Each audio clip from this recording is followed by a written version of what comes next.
Welcome back to Pack. Another episode, another podcast. An emotional day. I don't think we've recovered yet again, but yeah, some of us are celebrating. So we'll show you another little video from Brother Muz. So, like I said yesterday, Team Blue won today. Yes, the first World Cup win against Pakistan. Afghanano, zardi shuma Afghanano. Da walin gato Pakistan sara نور مسابقون پاتې دي خو هغه به ګټو ان شاء الله افغانانو تاسو سره ما. So at least some of us are celebrating. All right. Anyway, this one is Checkmate in Chennai. I'm Asim. This is Omar. Back again. So, been an emotional day, like I said. Don't really know what to say. But is it over, Omar? I think I want to go back to the title. Yeah. Checkmate in Chennai. So when you called me earlier and you said obviously we were discussing the outcome as unfortunately we didn't get to see the game together today, which is probably a good thing because I was very, very emotional. Yeah, and I was thinking what to call it, and we were discussing these ideas, and I think there was a couple of titles that came up, but I think Checkmate in Chennai. Yeah. It sat really well because we were definitely checkmate. I mean, it's just unfortunate. I mean, I know we said in the last episode, I said every game is now a must-win, and then we didn't.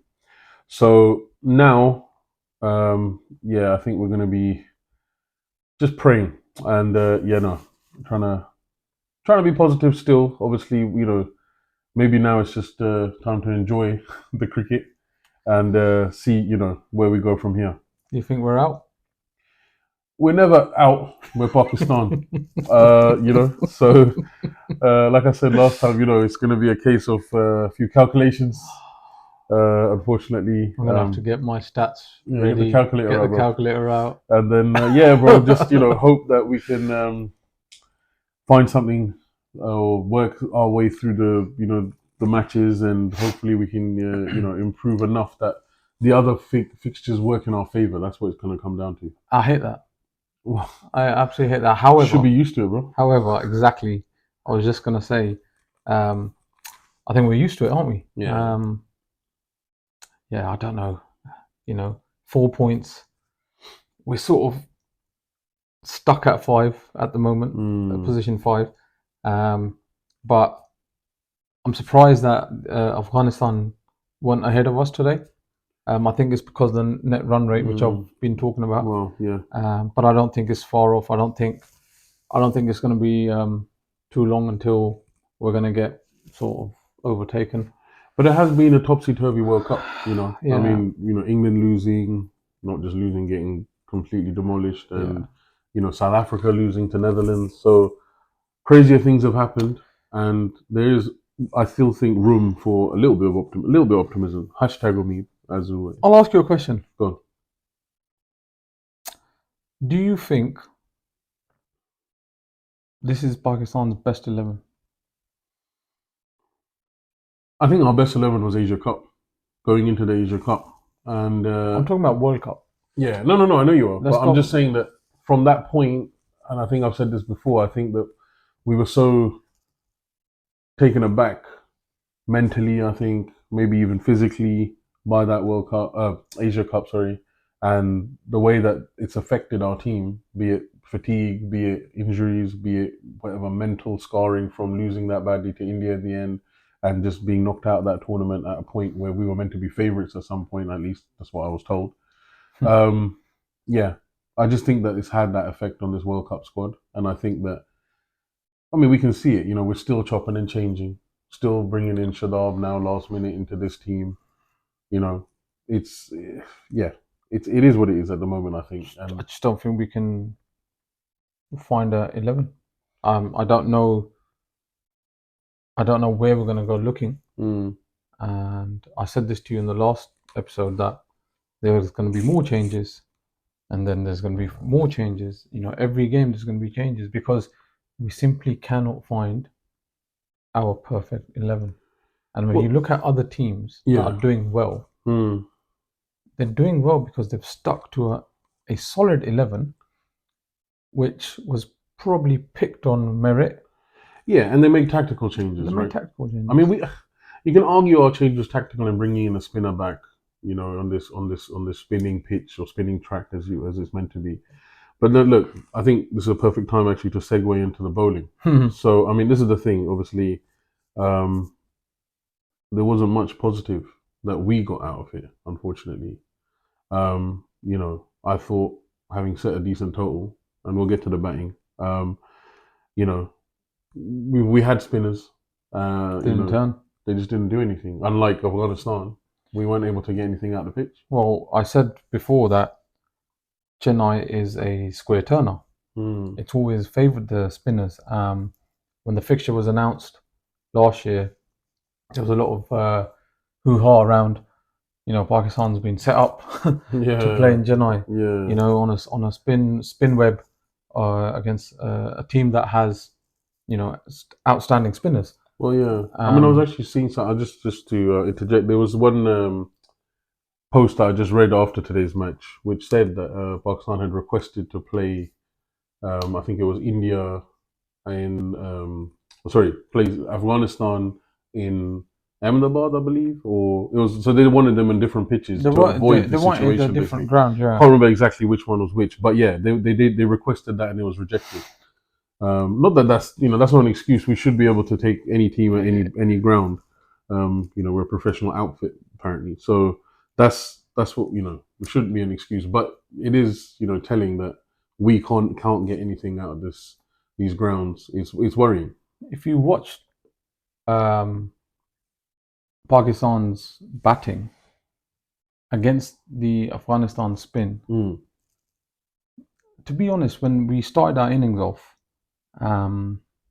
we had a good start, really good start. Yeah, and then once their spinners came on, and I think it was Rashid Khan, once he came on from the first ball, he just looked so good, and all of a sudden you just saw the batsmen just trying to do some strange things. Yeah, I mean, look, like you say, decent start. Finally got sixes in the power play. Yeah. So there were some positives. At that point, I was very positive, to be honest. I remember being so excited when I saw the first six, and I finally said, "The jinx is broken." And the commentator said it, and I was like, "Yeah, there you go." And then, how sad is that? That we are actually 100%. But at the time, it looked like we were going to do something today. But, unfortunately, like you say, it is a bit sad now that we reflect on it, because that's kind of one of the few positives I was managed to kind of bring out the game. But then we slowed down though, didn't we? We slowed down. I think when ABD's wicket, for me, ABD's dismissal, he was trying to sweep, and I just don't think he was in the right position to sweep. And looking at how the Afghan bowlers were bowling, the turn they were getting, and look at how the Afghanis were sweeping us. Yeah, they were sweeping us as if, I'm gonna say this, but as if we were net bowlers. Yeah. There was nothing. Practice. There was a full-on practice session happening, lap sweeps and reverse sweeps, and where Pakistan attempted to sweep, and like I said, ABD's dismissal. Obviously, the umpire originally said not out. When they reviewed it, he was out. He was plumb, to be honest. And then Rizwan, he came in. He done what he always does, which is a bit busy. Six. Beautiful slog sweep. It was really nice for a six. And then he tried to, lap sweep a ball that was pitching, I'd say, fourth stump outside the off. And that was kind of the beginning, like you say, that was kind of the beginning of where we started to look a bit shaky. Yeah, and he ended up topping it. You would top that because he's turning it. He's stretching. You're overstretching. You're playing a sweep from a position which is, it just did not recall a sweep. It was, if he had actually played on his front foot, even if he left it, to be honest. So yeah. But this is the thing, like you say, like we slowed down. Our run rates, I think when they broke it down, in the graphics, it was like we went from 5.6 in the first 10 to 4.4 in 11 to 20, and the middle overs of 3.9. I mean, I was always waiting for that recovery, and it came obviously a little bit in terms of iftikhar late in the innings. But I think the problem is that, like you use the analogy of spinning the web. We got caught in that web big time, and the wickets started falling, and the confidence went. And this is the thing that we speak about. We've spoken about this in the other episodes about how our team just as soon as the wickets are falling, you can't see that change in game plan or anything. And unfortunately, in this instance, we just weren't able to accelerate enough. I don't think yes, we accelerated in the last 10, but it wasn't. It was too late. Almost. I mean, we got, I think, in the last 10 overs, I think Pakistan scored around, I'm going to say about 90, 91. 91. Yeah. But I feel as if our batters made the ball turn more than it actually was turning. If it kind of makes sense, you kind of get what as in they weren't exactly. They were making it look better than it was. Yeah, to an extent. And honestly, I'm not great bowlers. I'm not taking no credit away like from. We said, best spin team probably in the competition. Absolutely, in Afghanistan, hats off to you guys. You guys played outstanding cricket today. Absolutely, dominant from the beginning to the end, and until that last ball, until it went for a 4, until you finished that game, you guys played brilliant cricket. And I want to give my mubarak to Afghanistan and the people of Afghanistan. You guys were outstanding. Outstanding. And for those people, Asim, that say Afghanistan is a minnow, you're not a minnow. I've never classed you guys as a minnow team, and you've proved to us that if you look back at the history of their cricket, so they play cricket in refugee camps. I know, amazing, yeah. They got their status in 2001. They won the Asian Council T20 Cup in 2007. They got an ODI status in 2009. They participated in their first T20 World Cup in 2010. Then they got a associate status in 2013. The list goes on. Their first ODI World Cup appearance in 2015, Test status in 2017. They played their first Test in 2018. They won their first Test in 2019, and then finally they won their first World Cup win over another Test playing nation, which is us. So they just get better and better. And this is the rise of Afghanistan. But we've seen them build. We've seen them build, and that's the thing that hurts. Is I guess when we see Pakistan historically, the teams we grew up with. Obviously going further back, we were more dominant. I think statistically, but even in our time, there was never. What we see now, unfortunately, is a lot of, like you say, just changing teams, and there isn't that that core in the team in the moment. I think I'm getting ahead of myself, but I think there is a little bit of worry in terms of team spirit a little bit now, and looking at where we were. Obviously, we've been talking about team spirit being great, but what's going on? So those of you that watched the game and follow the online tweets and other sort of forums, especially if you were watching the game live, there was some real bad, poor body language from Pakistan, and there were times when we had our hands on our hips, we were shouting, there was finger pointing going on, Babar was disrespected, and to be honest, including Babar, everyone looked clueless. This is the thing. I remember I showed you that PCB report, only yesterday. Yeah. Where they were talking about the team spirit. So something got released, being didn't in the camp. Yeah. There's something brewing. Something's up. Something's up. And the sad thing is, Asim, for all this time, we've been advocating the fact that this is a team that gels well. There's team bonding. There's there's like a family, etc., etc. I don't know, because there is something brewing in that camp, and for PCB to release a press statement yesterday, or was it today? Was it today morning? Was it yesterday? Yeah, in the last couple of days. Yeah. All of a sudden,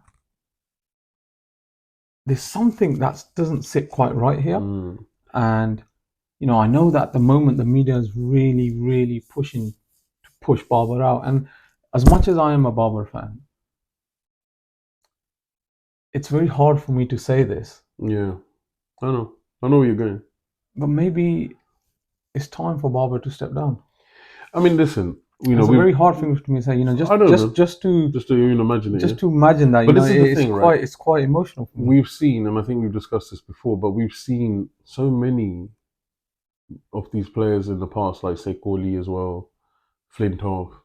There's so many examples that you can bring where they step down and then they step down and then their performance comes back. And I'm not to criticize Babar. Obviously, I feel like when the weight is off a little bit, he is able to perform. He is able to play freely, but it is quite clearly a difference.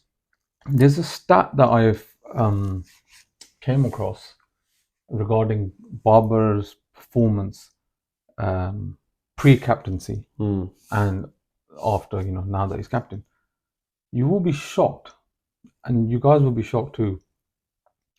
He averages higher as a captain than he did pre-captain. But isn't that more to do with the fact that his game is developed, right?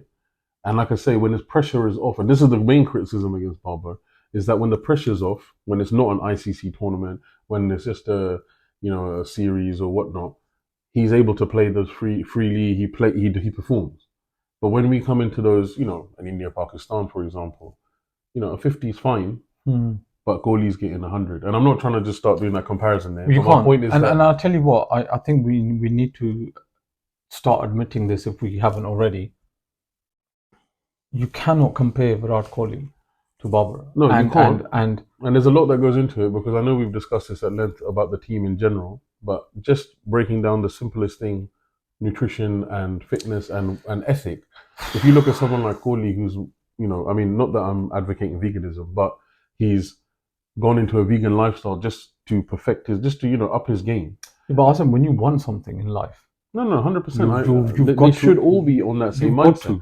And I always go back to, I know we all had this, like I say, conversation in private, but I always go back to Misbah and, that test series where, we went to watch it and, the one we went salutes to, and push-ups at Lord's, the 2016 one, like that whole spirit, once again, and I always talk about spirit, but I think it's important that whole team was backing the captain, was behind him, and they, he said, we're going to do this, and they all followed.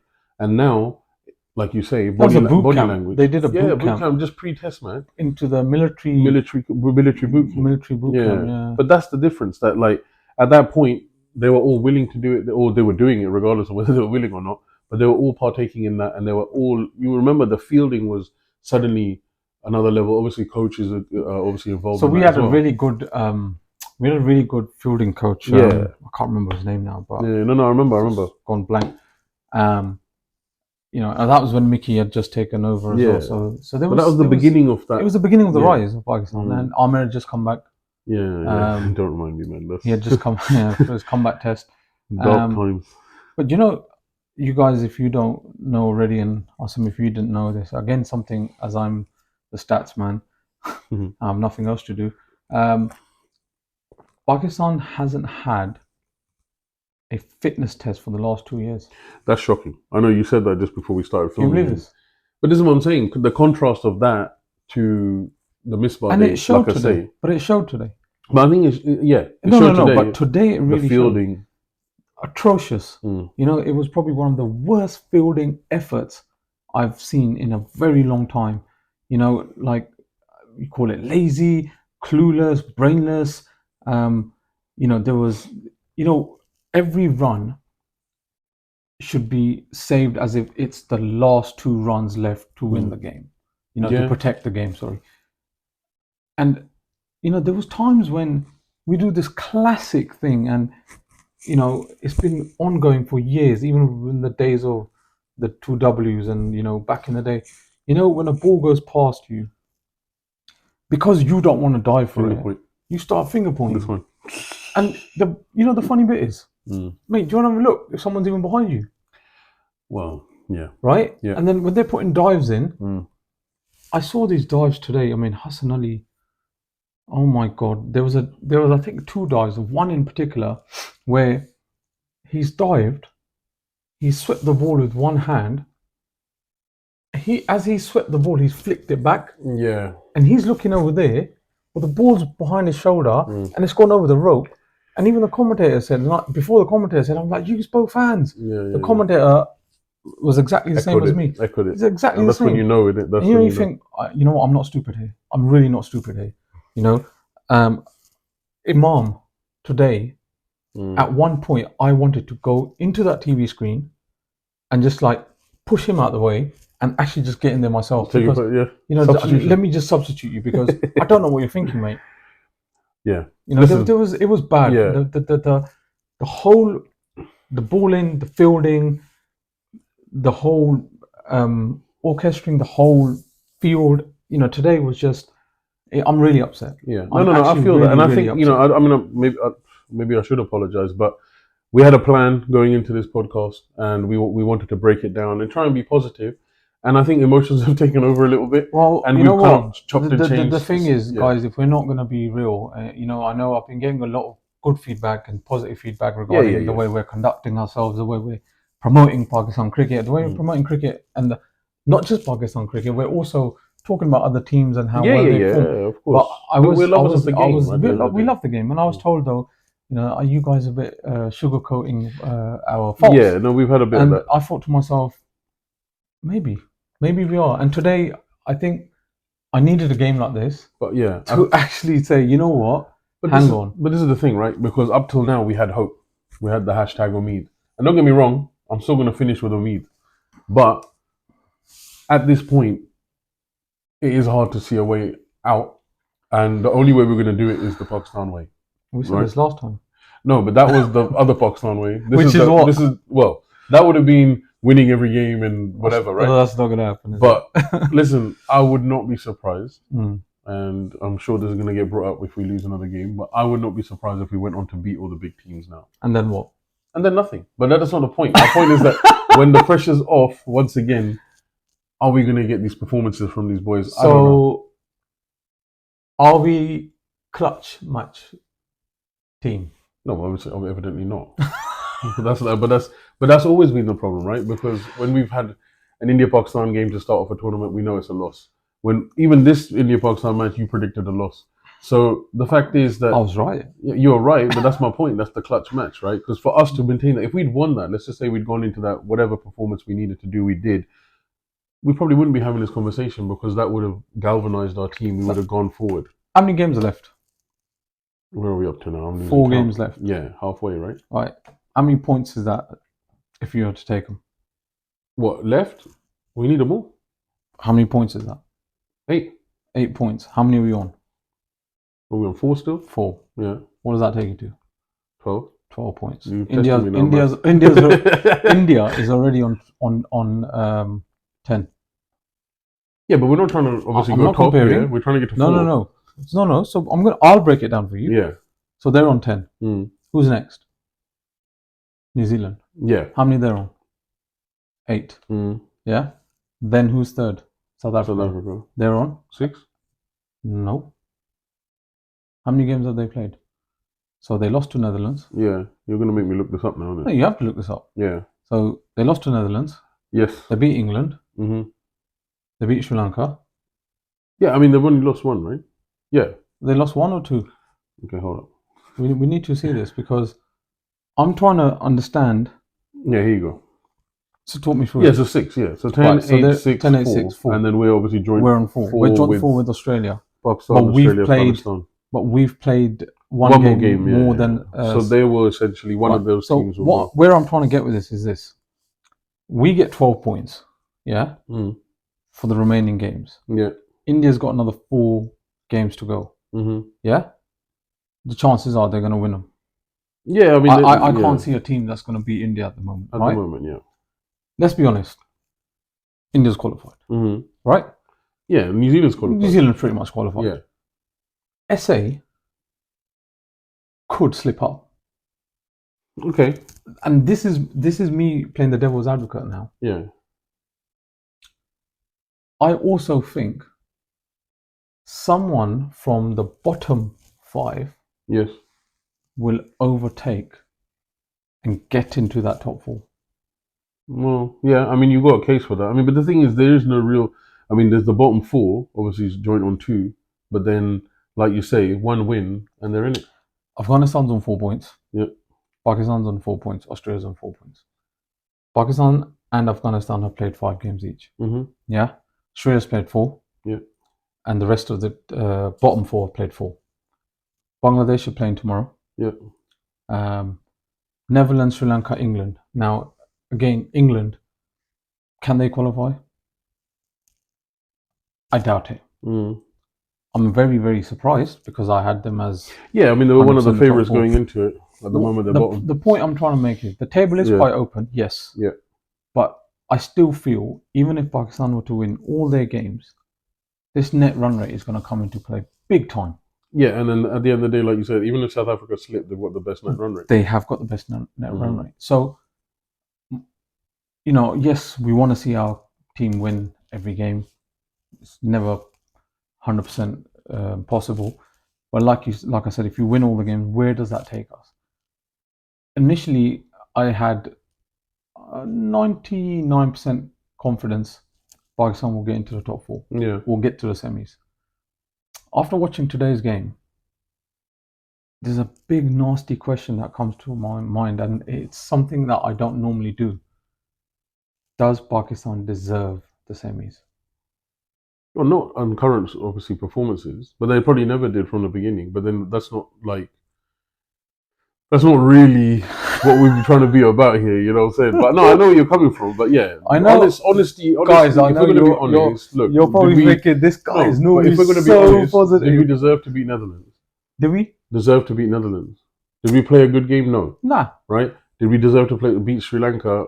One player deserved to beat Sri Lanka, and he got us through. But otherwise, we relied on that one performance. Agreed. Right? So that's not really a good team performance. We can't really sit here and go hand on heart.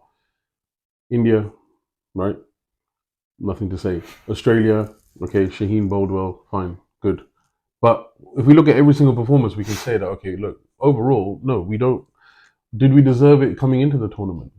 If looking at our performances in the Asia Cup, did we deserve? Were we looking like a world beating side?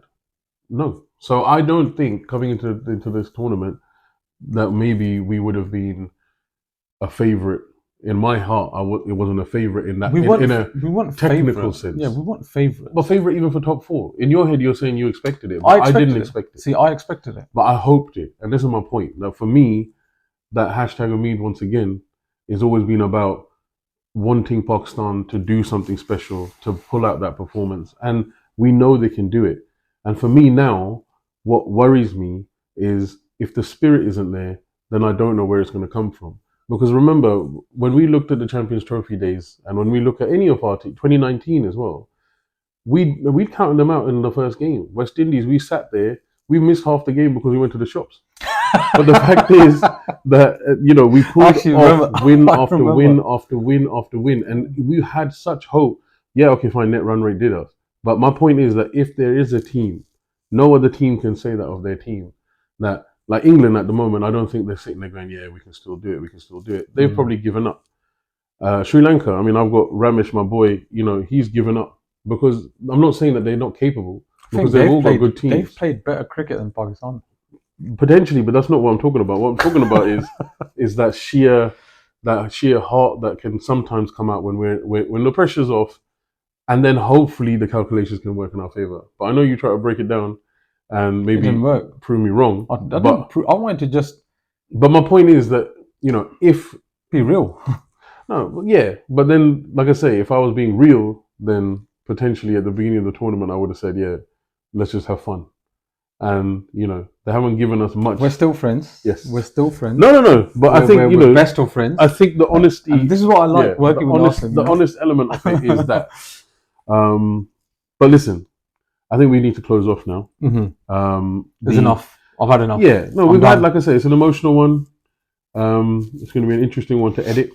But the main thing is, I think looking forward, we are back in the pack. We're still going to sit there and watch every game. We will always back the pack, and we will always watch every game. And we have the right to be upset. And we all have the right to be upset. And as long as I've always said, you criticize, but you make sure that it's constructive. Yeah. So and the points I'm trying to break down. I'm not hammering them because we don't operate like that. But we look at constructive feedback that we give, and that's all it was. And what we can take out of this game. Yeah. Unfortunately, from the bowling department, there was nothing that I could take out. Yeah. Batting wise, finally we got some decent runs. Yeah. In terms of setting a score. Yeah. And Iftikhar obviously did some magic at the end, which we were waiting for. And I'm glad Shadab came back in terms of batting. Yeah. Osama Mir is a big question mark for me again. I'm going to keep question marking that. Yeah. Saud Shakil, silly shot to get out to. Don't know what he was thinking, trying to dance down the track to a ball, that half-hearted shot. So there are some questions that are going to still be, in my mind. Nawaz was replaced because he's not well. Really? Yeah, well, I think that's a topic for another day because I don't think that was the case. But yeah, so we'll close this one off. Inshallah, we'll hope for the next game. Yes. Listen, we reset. We'll reset. Like we said every time. We'll be watching the next game. I really need a good sleep because I haven't slept. I don't sleep much anyway. But we'll be there for the next game, guys. Thank you for all the support. Thank you for liking, subscribing, commenting. We enjoy it all, and that's why we do this. So please, stay with us. Try not to lose hope, and we'll see you on the next one. But before we go, a couple of things. First, a huge well done to Afghanistan because they played brilliant cricket.